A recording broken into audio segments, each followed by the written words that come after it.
മഹാരാഷ്ട്രയിലെ ഭരണകക്ഷിയായ മഹായുതി സഖ്യത്തിൽ സംഭവിച്ചുകൊണ്ടിരിക്കുന്ന രാഷ്ട്രീയ നാടകങ്ങൾ സംസ്ഥാനത്ത് ബി.ജെ.പിയുടെ രാഷ്ട്രീയ പിടി അയയുന്നതിന്റെ വ്യക്തമായ സൂചനകളാണ് നൽകുന്നത്.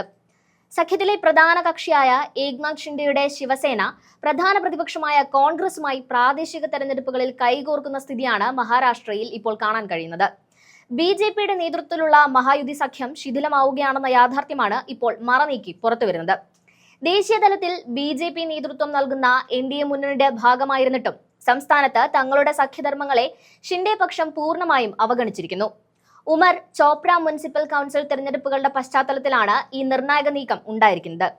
കോൺഗ്രസ് നേതാക്കളായ സോണിയാഗാന്ധിയുടെയും രാഹുൽ ഗാന്ധിയുടെയും ചിത്രങ്ങൾ മുഖ്യമന്ത്രി ഏക്നാഥ് ഷിൻഡെയുടെ ചിത്രത്തിനൊപ്പം പ്രചാരണ പോസ്റ്ററുകളിൽ ഇപ്പോൾ വളരെ വ്യാപകമായി പ്രചരിക്കുന്നുണ്ട്.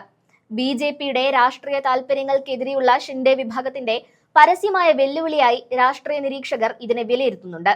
പ്രാദേശിക യാഥാർത്ഥ്യങ്ങൾ പോലും ബി.ജെ.പി നേതൃത്വം പൂർണ്ണമായും അവഗണിക്കുന്നു എന്നതാണ് ഈ സംഭവ വികാസം വ്യക്തമാക്കുന്നത്. താഴെത്തട്ടിലെ രാഷ്ട്രീയ ആവശ്യങ്ങളെ ബി.ജെ.പിയുടെ കേന്ദ്രീകൃത രാഷ്ട്രീയ അജണ്ടയിലേക്ക് അടിച്ചേൽപ്പിക്കാനുള്ള ശ്രമങ്ങളാണ് ഇപ്പോൾ തിരിച്ചടിക്കുന്നത്. ബി.ജെ.പിയുടെ കടുംപിടുത്തങ്ങൾ മറികടക്കാനും പ്രാദേശികമായി വോട്ടുറപ്പിക്കാനുമുള്ള ഷിൻഡെ പക്ഷത്തിന്റെ തന്ത്രപരമായ നീക്കത്തെ കോൺഗ്രസ് രാഷ്ട്രീയ വഴക്കത്തോടെയാണ് സ്വീകരിച്ചിരിക്കുന്നത്.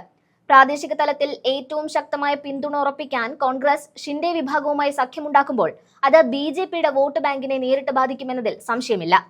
ഇവിടെ ഏറ്റവും ശ്രദ്ധേയമായ മറ്റൊരു കാര്യം, തങ്ങളുടെ പ്രധാന സഖ്യകക്ഷി പ്രധാന പ്രതിപക്ഷ കക്ഷിയുമായി സഖ്യമുണ്ടാക്കുമ്പോൾ ബി.ജെ.പി നേതൃത്വം ഈ വിഷയത്തിൽ പാലിക്കുന്ന നിസ്സംഗതയും മൗനവുമാണ്. സഖ്യത്തിനുള്ളിൽ ബി.ജെ.പിക്ക് തങ്ങളുടെ സ്വാധീനം നിലനിർത്താൻ കഴിയുന്നില്ലെന്നും മൊത്തത്തിലുള്ള രാഷ്ട്രീയ ദിശയിൽ അവർക്ക് നിയന്ത്രണം നഷ്ടമാകുന്നുവെന്നുമാണ് ഇത് സൂചിപ്പിക്കുന്നത്. സംസ്ഥാന തലത്തിലെ സഖ്യധർമ്മം പ്രാദേശിക തലത്തിൽ പാലിക്കപ്പെടാതെ വരുമ്പോൾ ബി.ജെ.പിക്ക് തങ്ങളുടെ സഖ്യകക്ഷികളെ വിശ്വാസത്തിലെടുക്കാൻ സാധിക്കുന്നില്ല എന്ന വസ്തുത തന്നെയാണ് ഇതിലൂടെ ഉരുത്തിരിഞ്ഞു വരുന്നത്. കോൺഗ്രസുമായുള്ള ഈ സഖ്യത്തിന് പുറമെ മഹായുതി സഖ്യത്തിനുള്ളിലെ അഴിമതി ആരോപണങ്ങളും ബി.ജെ.പിക്ക് വലിയ തലവേദന സൃഷ്ടിക്കുകയാണ്. ഹിങ്കോലി മുനിസിപ്പൽ കൗൺസിൽ തെരഞ്ഞെടുപ്പുമായി ബന്ധപ്പെട്ട് ബി.ജെ.പി എം.എൽ.എ ആയ താനാജി മുത്കുലെ സഖ്യകക്ഷിയിലെ ശിവസേന എം.എൽ.എ ആയ സന്തോഷ് ബംഗാറിനെതിരെയാണ് ഗുരുതരമായ ആരോപണങ്ങൾ ഉന്നയിച്ചത്. എന്നാൽ ഇതിലും ഞെട്ടിക്കുന്ന വെളിപ്പെടുത്തലായി താനാജി മുത്കുലെ ഉന്നയിച്ചത് 2022 ഏക്നാഥ് ഷിൻഡെയുടെ പക്ഷത്തേക്ക് കൂറുമാറാൻ സന്തോഷ് ബംഗാർ 50 കോടി രൂപ കൈപ്പറ്റി എന്നതായിരുന്നു.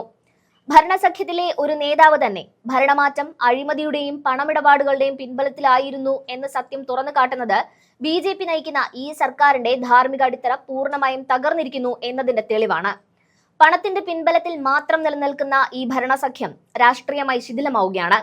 തത്വങ്ങളെക്കാൾ വിജയത്തെ ലക്ഷ്യം വെച്ച് സഖ്യകക്ഷികൾ പരസ്പരം വിരുദ്ധമായ നിലപാടുകൾ സ്വീകരിക്കുകയും പരസ്യമായി അഴിമതി ആരോപണങ്ങൾ ഉന്നയിക്കുകയും ചെയ്യുമ്പോൾ ബി.ജെ.പിയുടെ ഭരണ നേതൃത്വം ചോദ്യം ചെയ്യപ്പെടുകയാണ്.